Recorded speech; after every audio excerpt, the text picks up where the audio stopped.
Peace, family. Y'all know who it is. It's Bakari Lumumba, back once again, the progenitor of LumumbaSpeaks.com, a Black empowerment initiative where we believe we could gain a competitive advantage by always betting on Black. Back once again with another video where we're going to be discussing the first principle of Kwanzaa. So I want to greet you all in the proper Kwanzaa greeting of Habaragani.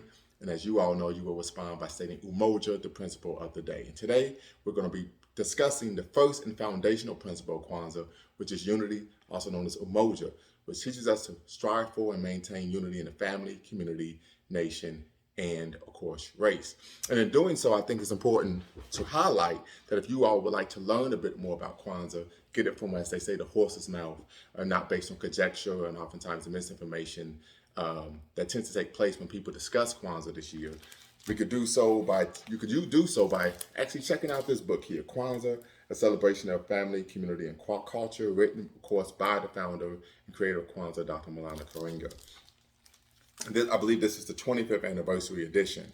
So you could do that. But in discussing unity, the foundational principle, and we know that unity is the foundational principle due to the fact that without unity, none of the other principles are possible. So we definitely want to acknowledge that. But we're going to focus on 4 types of unity that we could practice by practicing the principle of Umoja: family unity, generational unity, community unity, and of course, Pan-African unity. First and foremost, we know the most important institution in any community is the family, right? And that we know the African proverb teaches us that what? The ruin of a nation begins in the homes of its people. And so part of having a family, I think one of the benefits comes from the fact that you learn how to live with people, love one another, even when you don't agree on a daily basis. You learn how to have harmonious relations, we hope. And if you aren't doing that, then of course we could practice today. We know that part of Kwanzaa is recommitting ourselves to our highest cultural values. But part of having a family means of what? Avoidance of conflict. And of course, quick, willing, and principled and meaningful resolution of said conflict, right? Last but not least, from the African context, we believe in being complementary, right? Male and female, right? Queen Mother Anna Julie Cooper teaches us that there's a feminine as well as masculine side to truth. And those who do not acknowledge both feminine and masculine do harm to both feminine and masculine. So we definitely believe in there being a duality there.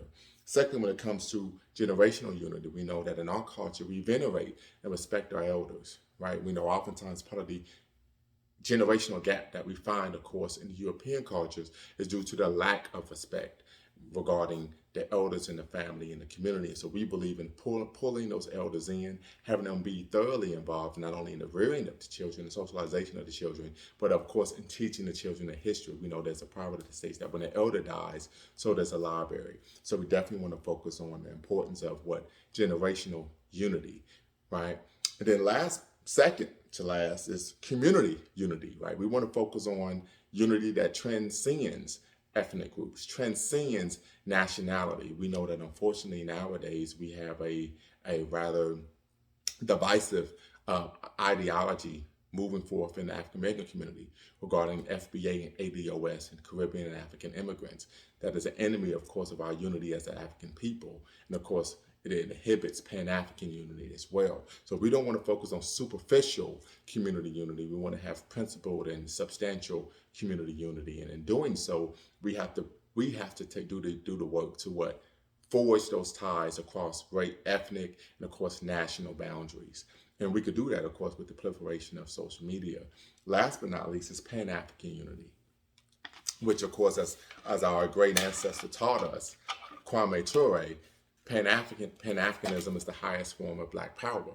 And we understand that Pan-Africanism is the struggle to unite all African people everywhere around common interests and make African culture and political presence on the world stage both powerful and permanent. In short, we're seeking to restore our people to our traditional greatness as a free, proud, and of course, productive people. And to do that, we have to be willing to work together. Marcus Garvey taught us, up you mighty race, accomplish what you will. And we believe that we could do that by practicing the foundational principle of unity. So once again, here today to just simply discuss the first and foundational principle of Kwanzaa, which is Umoja, unity, teaches us to strive for and maintain unity in our family, community, nation, and race. I hope that you all are having a happy Kwanzaa. Until next time, you all know what to do. Peace. Before you go, make sure you hit the subscribe and like button. Thank you for supporting the channel. And remember, here at Lumumba Speaks, we always bet on black. Peace.